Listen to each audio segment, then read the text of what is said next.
A paz do Senhor, meus amados irmãos em Cristo Jesus, espero que estejam bem na paz do Senhor Jesus Cristo. Estarei trazendo uma rápida mensagem. Compartilhe essa mensagem, deixe um like. O tema bíblico se encontra em Oséias capítulo 4, versículo 6, que diz assim: O meu povo foi destruído porque lhe faltou o conhecimento. Porque tu rejeitaste o conhecimento, também eu te rejeitarei, para que não sejas sacerdote diante de mim. Visto que te esqueceste da lei do teu Deus, também eu me esquecerei dos teus filhos.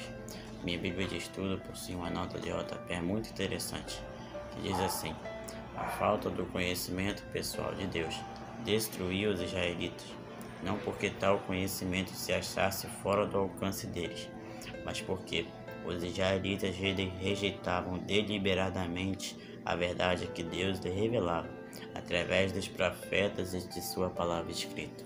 Ou seja, eles possuíam acesso a esse conhecimento, mas eles não queriam continuar. Não são poucos os crentes que, por não conhecerem a palavra de Deus, estão sendo destruídos pelos costumes mundanos. Martinho Lutero uma vez disse: considere-se perdido o dia que você não ler a Bíblia.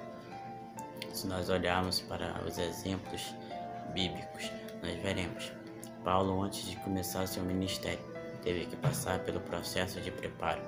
Jesus, antes de começar seu ministério, passou 30 anos de sua vida estudando a palavra do Senhor.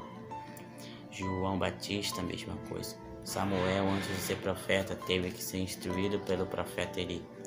A partir disso, eu entendo que muitos querem ser usados por Deus. Muitos querem ter um ministério bem-sucedido, mas não se dedicam à palavra do Senhor.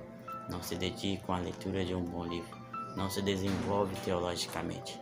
E por isso, muitas pessoas vivem frustradas, dizendo por aí que Deus não realiza mais sonhos, Deus não realiza mais projetos, o que na verdade é uma verdadeira mentira. E sim, isso acontece porque eles querem tudo de mão beijada. Amém? Então, meu irmão, não leia a Bíblia somente para obter informação. Leia ela para obter transformação, que com certeza você será transformado pelo poder da palavra do Senhor. Amém? Compartilhe essa mensagem. E assim eu agradeço. No nome de Jesus. Nos vemos no próximo vídeo.